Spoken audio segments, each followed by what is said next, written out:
ਸਤਿ ਸ਼੍ਰੀ ਅਕਾਲ ਜੀ ਸਾਰਿਆਂ ਨੂੰ। ਆ ਜਿਹੜੀ ਤੁਸੀਂ ਪਿਆਰੀ ਜੀ ਬੱਚੀ ਦੇਖ ਰਹੇ ਹੋ, ਇਹਦੇ ਦਿਲ ਦੇ ਵਿੱਚ ਸੁਰਾਖ ਆ ਜੀ। ਇਹਦੀ PGI ਤੋਂ ਮੈਡੀਸਿਨ ਚੱਲਦੀ ਆ।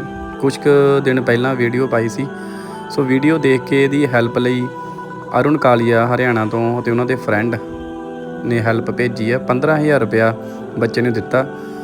3,000 ਰੁਪਇਆ ਬੱਚੇ ਦੀ ਮਹੀਨੇ ਦੀ ਮੈਡੀਸਿਨ ਦੀ ਫੀਸ ਬਣਦੀ ਆ। PGI ਇਹਦਾ ਇਲਾਜ ਚੱਲਦਾ ਆ। ਬੱਚੇ ਨੇ ਬੜੀਆਂ ਪਿਆਰੀਆਂ ਗੱਲਾਂ ਕੀਤੀਆਂ, ਬੜੀਆਂ ਮਾਸੂਮੀਅਤ ਦੇ ਨਾਲ ਸਾਰੀਆਂ ਗੱਲਾਂ ਦਾ ਜਵਾਬ ਦਿੱਤਾ। ਇਹਦੇ ਫਾਦਰ ਸਾਹਿਬ ਇੱਕ ਪੇਂਟਰ ਨੇ, ਪਿਛਲੇ 2.5 ਸਾਲ ਤੋਂ ਇਲਾਜ ਕਰਵਾ ਰਹੇ ਨੇ। ਸੋ ਬੱਚੇ ਦੀ ਉਮਰ 6 ਸਾਲ ਆ। ਦੇਖ ਕੇ ਤੁਸੀਂ ਕਹਿ ਨਹੀਂ ਸਕਦੇ ਕਿ 6 ਸਾਲ ਦੀ ਹੈ, ਦੇਖਣ ਨੂੰ ਇੱਦਾਂ ਲੱਗਦਾ ਕਿ ਜਿੱਦਾਂ 3 ਸਾਲ ਦੀ ਹੁੰਦੀ ਹੈ। ਸੋ ਹੋਰ ਵੀ ਮੇਰੇ ਸੱਜਣ ਮਿੱਤਰ ਜਿਹਨਾਂ ਇਹਨਾਂ ਦੀ ਹੈਲਪ ਕਰਨਾ ਚਾਹੁੰਦੇ ਆ, ਜ਼ਰੂਰ ਅੱਗੇ ਆਓ, ਬੱਚਾ ਅੱਗੇ ਵੱਧ ਫੁੱਲ ਸਕੇ। Thank you so much. Keep